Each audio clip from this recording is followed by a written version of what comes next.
할렐루야. 우리 옆지체에게 인사할까요? 당신은 세계에서 제일 존귀한 자입니다. 당신은 세계에서 제일 존귀한 자입니다. 또 한번 인사해 보겠습니다. 당신은 하나님의 영화롭고 보배로운 사람입니다.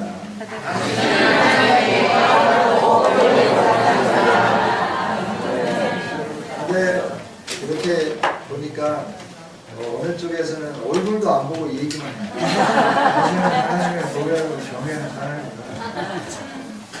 당신이 아니고 나만 그런다라고 지금 혼자 생각하는 것 같은데, 아니요. 옆 지체에게 축복하면 그 복이 나에게로 오는 줄 믿습니다. 다시 한번 눈과 눈을 마주치면서 사랑스러운 미소를 띄우면서 당신은 아직 허락 안 했어요. 우리 국사는 너무나 빠르다. 두 번 하세요. 다시 한번 인사해 보겠습니다. 당신은 하나님의 보배롭고 존귀한 백성입니다. 당신은 하나님의 보배롭고 존귀한 백성입니다.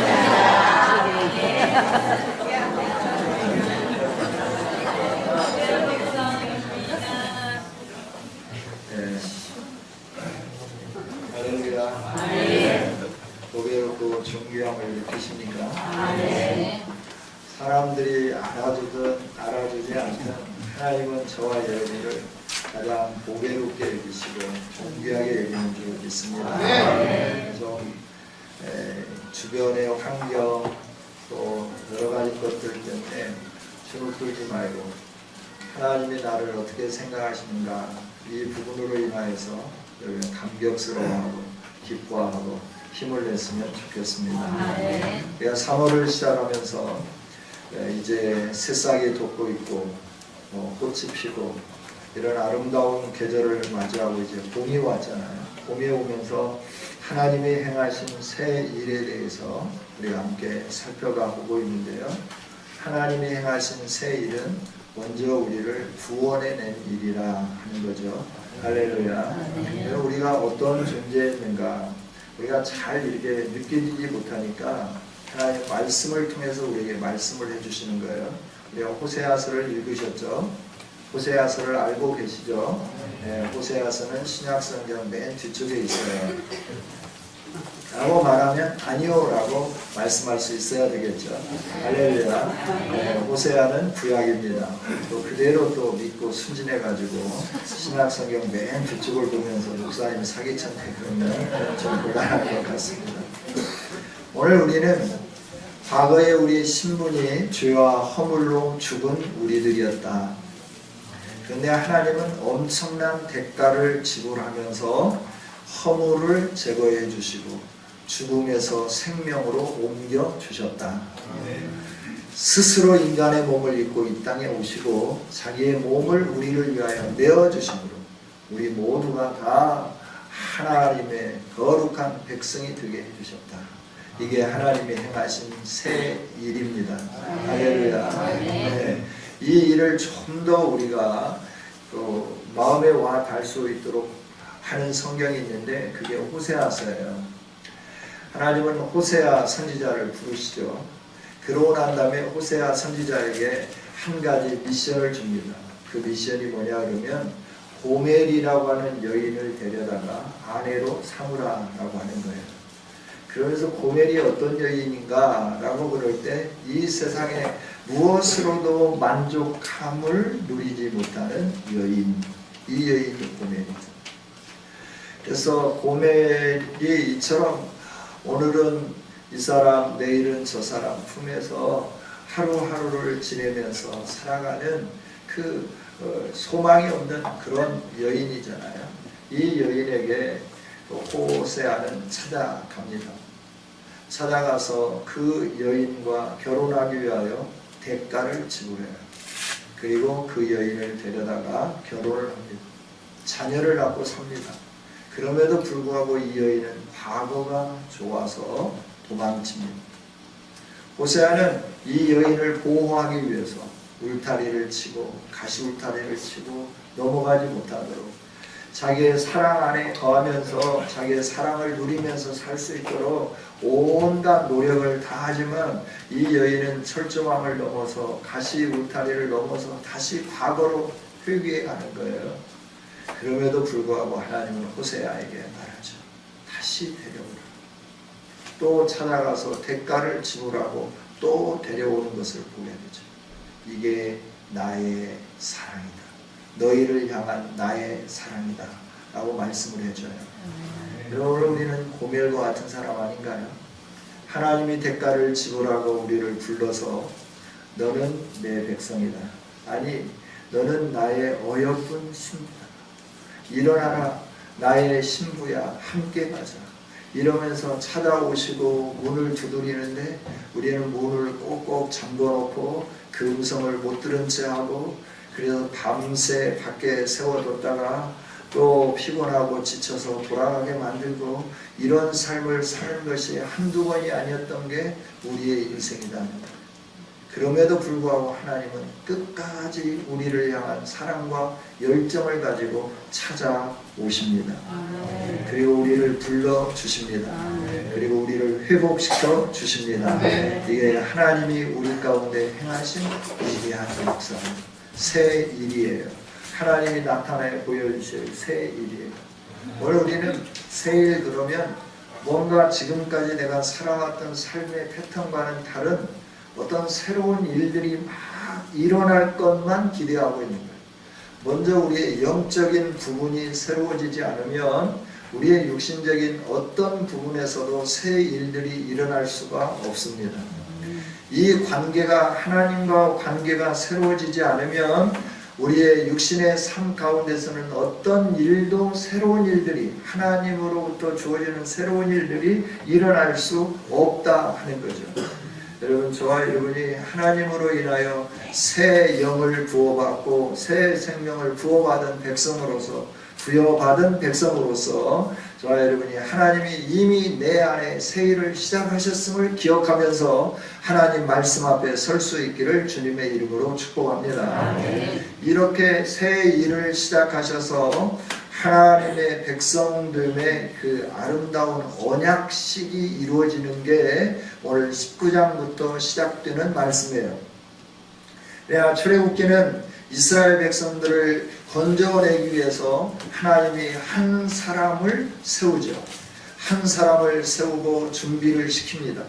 왕궁에서 훈련받게 합니다. 그러나 그가 왕궁에서 훈련받은 세상적인 것으로는 하나님의 일을 할 수 없음을 깨닫게 해주세요. 그리고 광야로 몰아넣습니다. 40년 동안 말 못하는 짐승들을 통하여서 어떻게 하나님의 역사를 이뤄갈 것인가 하는 것들을 배우기 시작하는 거죠. 그리고 80이 되었을 때 하나님이 그를 부르시면서 다시 애굽으로 보내고, 애굽으로 보내서 애굽에 있는 하나님의 백성들을 건져낼 수 있는 일들을 행하게 해주시죠. 그 일들을 시작하고 난 다음에 3개월이 되는 첫날에 이스라엘 백성들이 어디에 이르게 되느냐 그러면 시내 광야에 이르게 됩니다. 시내 광야는 시내산 앞에 있는 그 많은 백성들이 머무를 수 있는 공간, 그곳을 가리켜서 시내 광야라고 이렇게 말씀을 해요. 시내 광야에 이르게 되었을 때 하나님은 모세를 부르십니다. 모세를 부르시면서 이스라엘 백성들에게 나타나 보여준 사랑, 이스라엘 백성들에게 나타나 보여준 능력, 이런 것들을 깨닫게 해주시면서 내가 이제부터는 너와 약속을 맺기를 원한다. 너가 내 사람이고 나는 너의 하나님됨에 대한 언약식을 정식으로 행하기를 원한다. 그러면서 이스라엘 백성들과 함께 시내산 언약을 맺습니다. 이 시내산 언약이 출애굽기 20장에서부터 나오는 10계명으로 출발하게 되는 거죠. 그러면서 그 언약을 기점으로 해서 너와 나는 하나의 가족이 되었고 한 생명이 되었기 때문에 이제 너와 내가 함께 즐기며 함께 교제할 수 있는 그 예배장을 만들기 시작하죠. 그게 성막을 짓는 거고, 그 성막 안에서 하나님과 함께 어떻게 교제를 하면서 하나님의 영광을 누릴 수 있는가 하는 부분들을 쭉 설명을 해 주시는 내용이 레위기에 있는 말씀입니다. 하나님과 함께 영광스러운 교제를 할 수 있도록 저와 여러분에게 이러이러한 삶을 살아라고 말씀을 해 주시는 게 레위기에 있는 말씀이다라고 하는 거예요.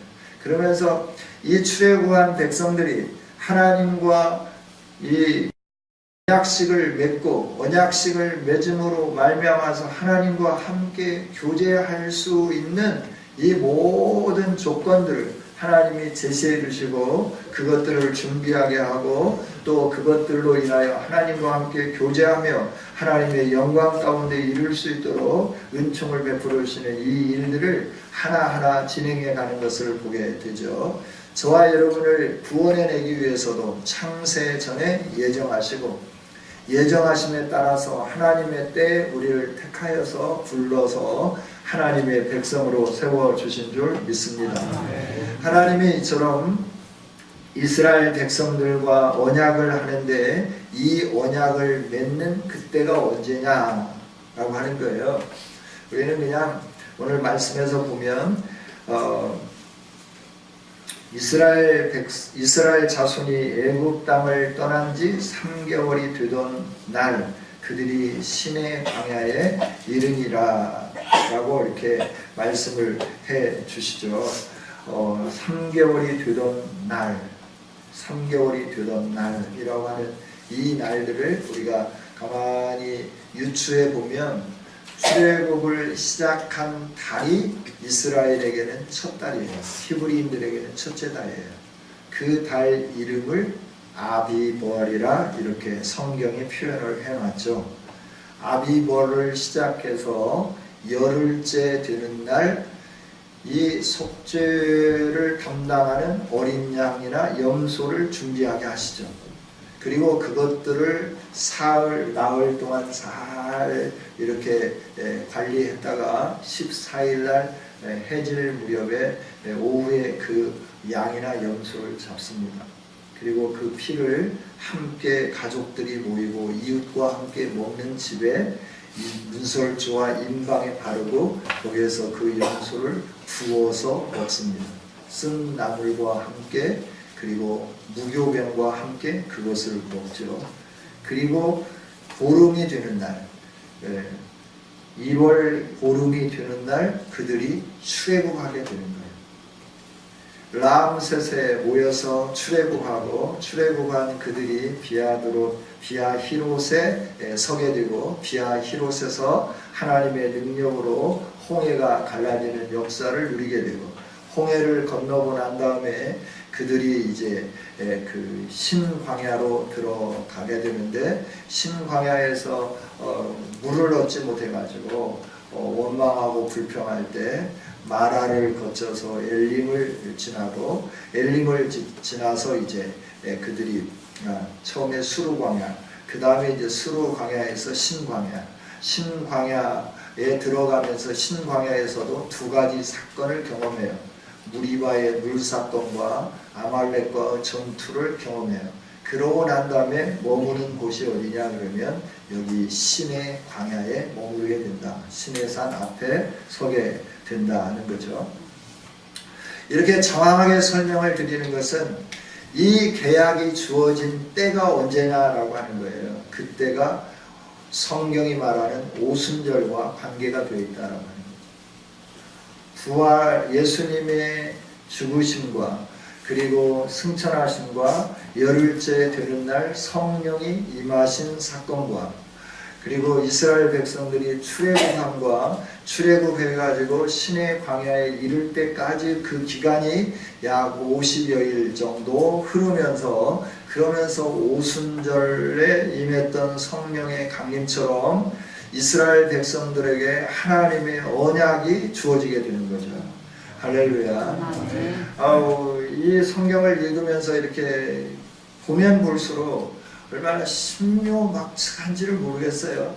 그래서 어떻게 이런 부분들을 좀 잘 좀 가방끈이 길었으면 좀 연구를 좀 해서 재밌게 그리고 기쁘게 이렇게 말씀을 드릴 건데 이게 좀 너무나 짧아요. 그러면서 이제 와서 생각하는 게 그때 할 수 있는 기회가 있을 때 왜 못했을까 하는 이런 아쉬움을 가져봐요.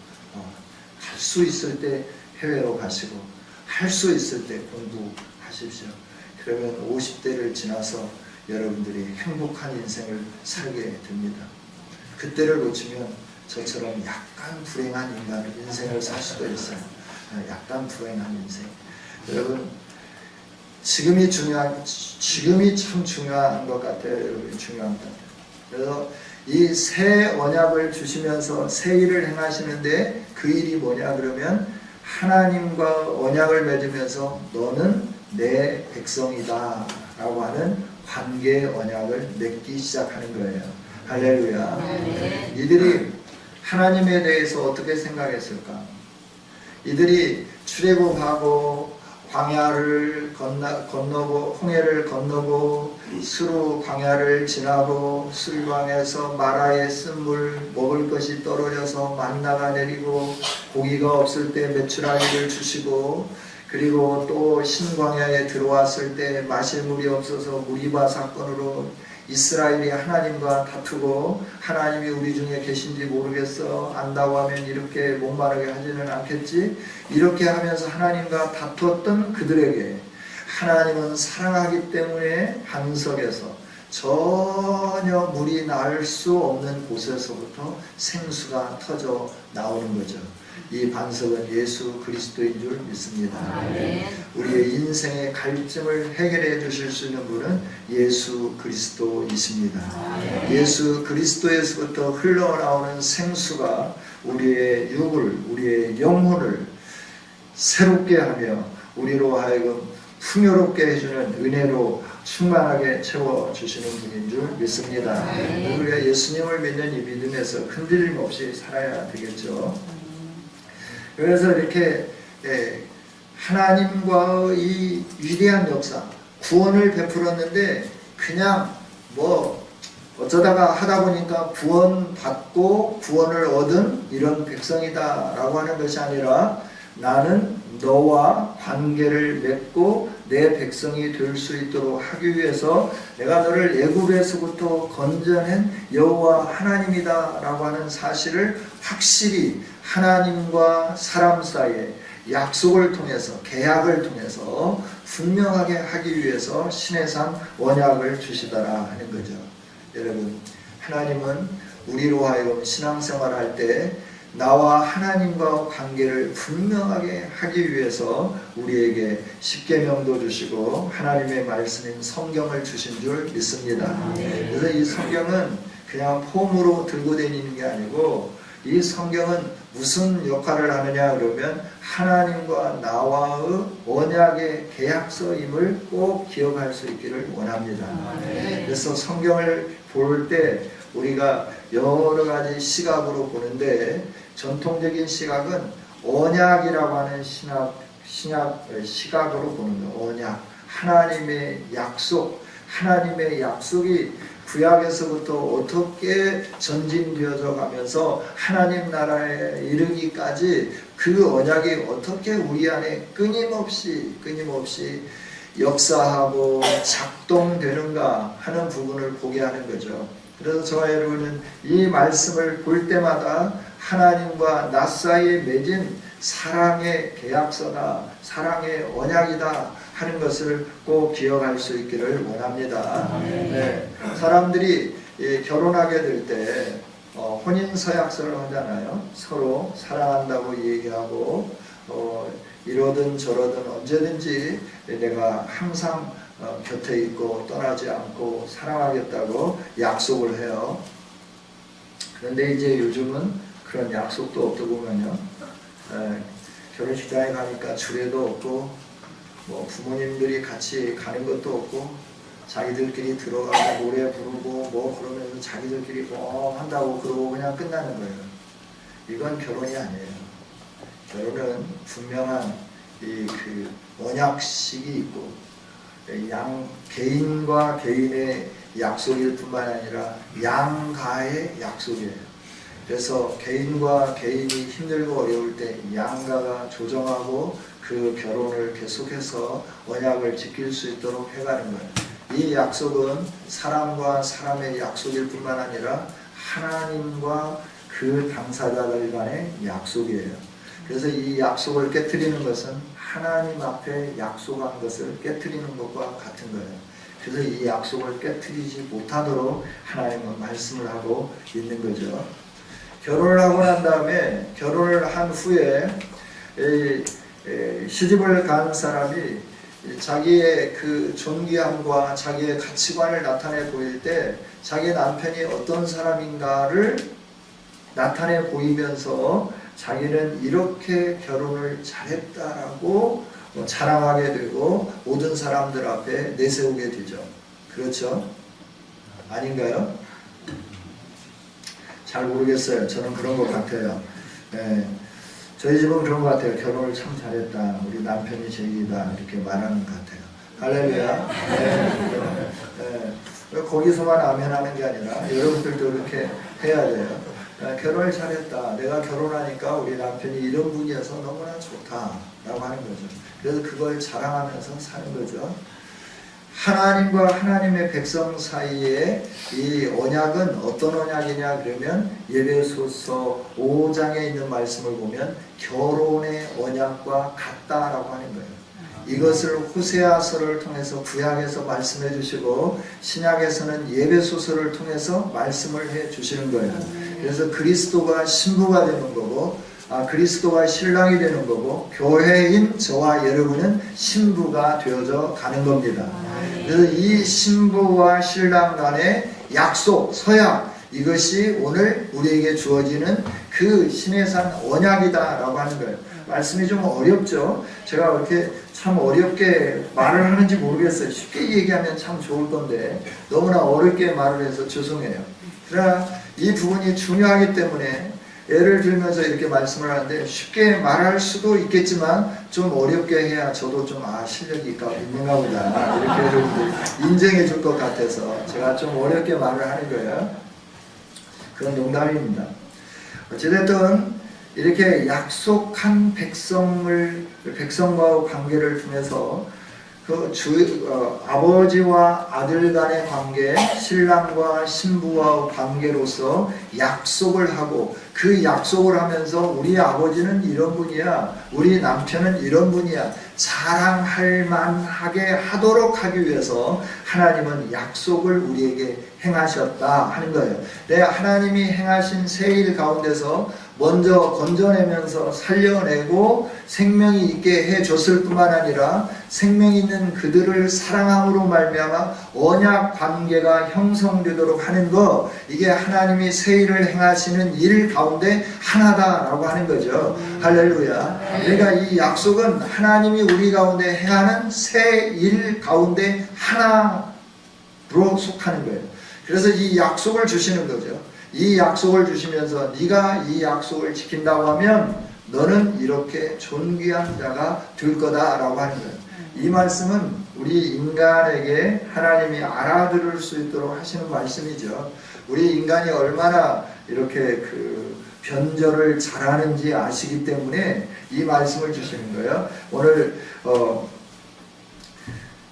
4절 같이 한번 5절 한번 읽어보겠습니다. 시작. 세계가 다 내게 속하였다니 너희가 내 말을 잘 듣고 내 언약을 지키면 너희는 모든 민족 중에서 내 소유가 되겠고 6절입니다. 너희가 내게 대하여 제사장 나라가 되며 거룩한 백성이 되리라. 너는 이 말을 이스라엘 자손에게 전할지니라. 아멘. 아멘. 이스라엘 백성들에게 전하는데 너희들이 내 말을 듣고 내 언약을 지킨다고 하면 너와 나 사이에 이런 계약을 하자.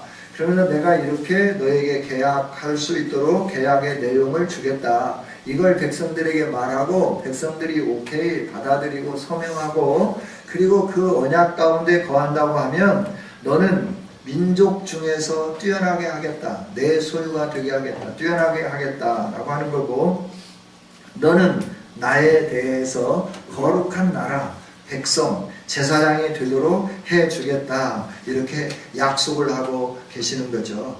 여러분, 하나님 앞에 서게 되면 우리의 신분이 새로워지게 되는 줄 믿습니다. 그러면서 이 신분이 새로워지는 것은 무엇을 통해서 이루어지느냐 그러면 하나님과 나 사이 이 언약을 통해서만 신분이 새로워지게 되는 거예요. 할렐루야. 그 언약이라고 하는 게 뭐냐 그러면 내가 예수님을 믿고 예수님을 믿음으로 말미암아 내가 어떻게 살아야 할 것인가 하나님께서 던져주신 계약이 있어요. 말씀이 있어요. 언약이 있다라고 하는 거예요. 그 언약을 내 가슴에 새기고 내가 살아가기 시작할 때 그분과의 관계가 온전하게 성립이 되게 된다 하는 거죠. 할렐루야. 그러니까 믿는다라고 고백하면서도 하나님이 나에게 주신 이 언약과 상관없이 산다고 하면 아직까지 하나님과 제대로 된 관계가 형성되지 않은 사이라고 하는 거죠. 믿는다라고 말은 하는데 하나님 주신 이 계약서에 내가 계약서를 받아들이고 거기에 서명하고 내가 이대로 살겠습니다 라고 고백하지 않으면 그 관계가 온전한 관계가 아니다라고 하는 거예요. 하나님은 이미 결정하고 우리에게 찾아오셨고 이미 결정하고 우리에게 말씀을 던져주셨어요.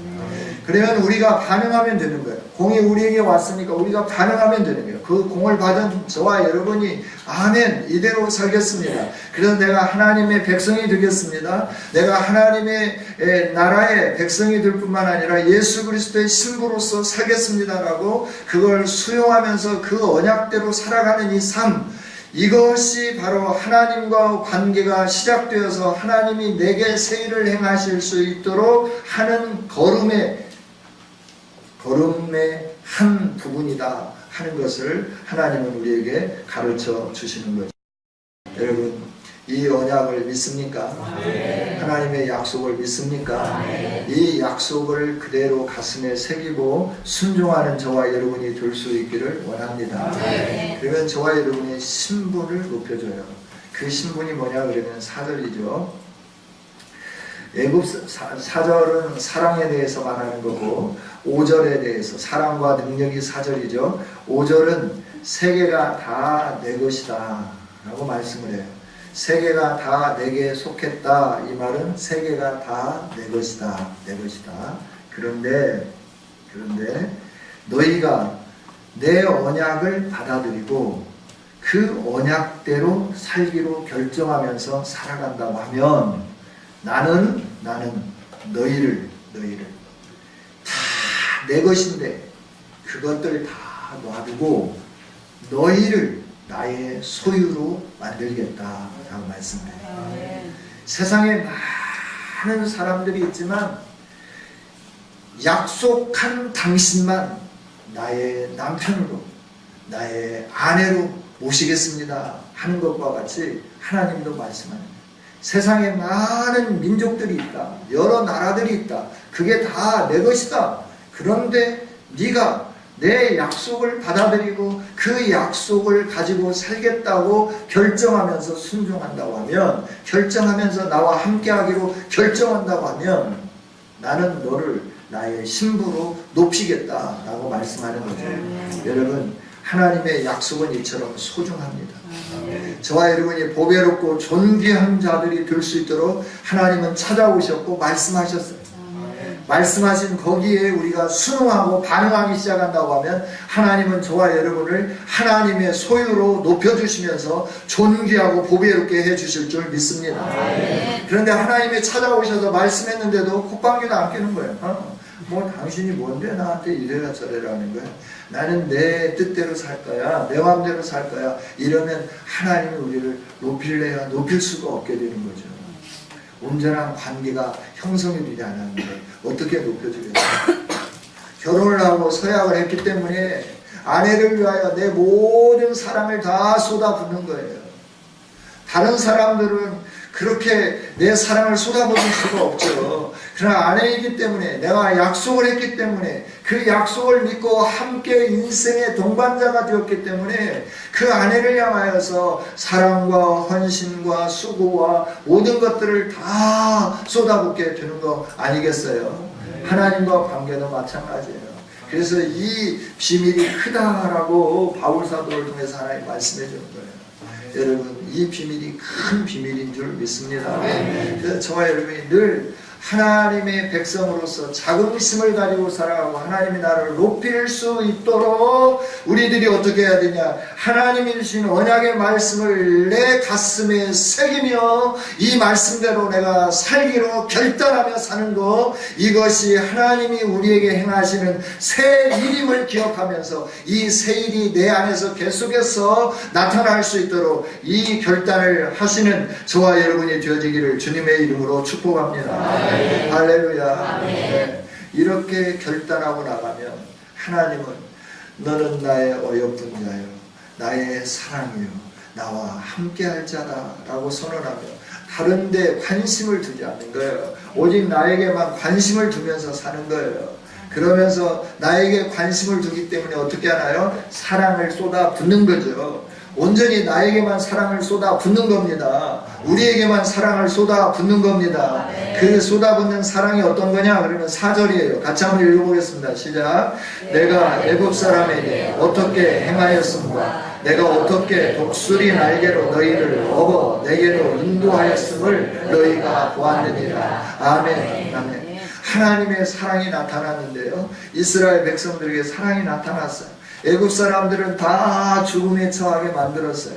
그러나 이스라엘에게는 생명이 있게 해주셨어요. 생명이 있게 해주셨을 뿐만 아니라 그곳에서부터 나오는데 언제까지 모여라 뭐 어쩌고 하는 게 아니에요. 당장 나가라 그러니까 하나님은 미리 준비하게 했잖아요. 유월절을 먹을 때 허리에 띠를 띠고 지팡이를 짚고 손에 들고 신발을 신고 그리고 급히 먹어라 편안하게 앉아서 허리띠 불러놓고 이 얘기하면서 먹을 시간이 없다, 출발 사인이 나자 즉시 출발해야 된다라고 말씀을 하시면서 그들을 이끌어내는데 독수리가 자기 새끼가 어려울 때 자기 날개로 받아서 그 위기에서부터 탈출시키듯이 이스라엘 백성들을 그렇게 탈출시켜 주셨다라고 말씀을 해요.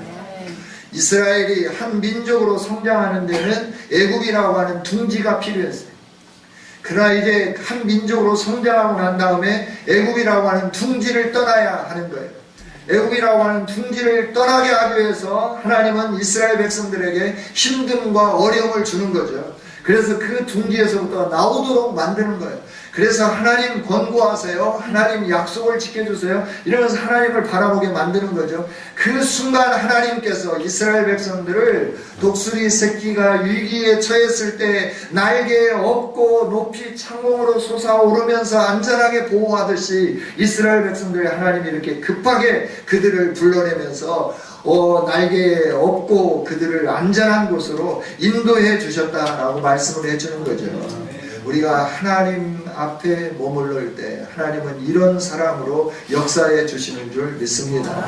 독수리가 새끼를 보호하듯이 우리를 보호해 주시는 은혜로 함께 해 주실 줄 믿습니다. 그래서 이 약속을 중요하게 여겨야 되는 거예요. 그 언약을 중요하게 여겨야 된다라고 하는 거예요. 모세에게 분명하게 말씀하시잖아요. 3절에 보면 그를 불러 말씀하시되 너는 이같이 야곱 집에 말하고 이스라엘 자손들에게 말하라. 그러면서 이 약속을 네가 받고 지킨다고 하면 너는 내 소유가 되겠고 너희는 내게 대하여서 제사장 나라가 될 거다라고 하는 거예요. 거룩한 백성이 될 거다라고 말씀하는 거죠. 여러분, 거룩한 백성이라고 하는 것은 하나님과 교제할 수 있는 수준의 사람이 되었다라고 하는 거예요. 이스라엘이 하나님과 교제할 수 있는 수준인가요? 그 먹을 것 없다고 배고프다고 하나님이 우리 가운데 계신다고 원망하는 사람들 아니에요? 먹을 것이 떨어졌다고 우리가 예고 가마솥 곁에서 고기 먹을 때가 좋았고 마늘 먹고 부추 먹을 때가 좋았다, 우리가 죽을 데가 없어서 여기 모래 바닥에 죽이려고 우리를 데리고 왔냐 이러면서 원망하는 게 이스라엘 백성들이잖아요. 그런데 하나님은 그들에게 말씀해요. 그들의 삶이 그렇게 연약하고 어린아이와 같고 어리석은 삶을 살지만 하나님이 말씀하기를 내가 너에게 던져준 이 언약을 네가 받아들인다고 하면, 내 사랑을 네가 받는다고 하면 나는 너에게 새 일을 이루기를 시작하는데 거룩한 백성이 되게 하겠다. 나와 교제할 수 있는 자격을 허락해 주겠다라고 말씀하는 거죠. 할렐루야. 우리는 적어도 하나님과 교제할 수 있는 사람들입니다. 눈에 보이지 않아서 하나님은 어떤 분인지 잘 몰라서 우리가 하나님과 교제한다고 하니까 굉장히 그렇게 실감나지 않을 수 있어요. 그러나 우리가 하나님과 교제하는 거룩한 백성이 되었다 하는 겁니다.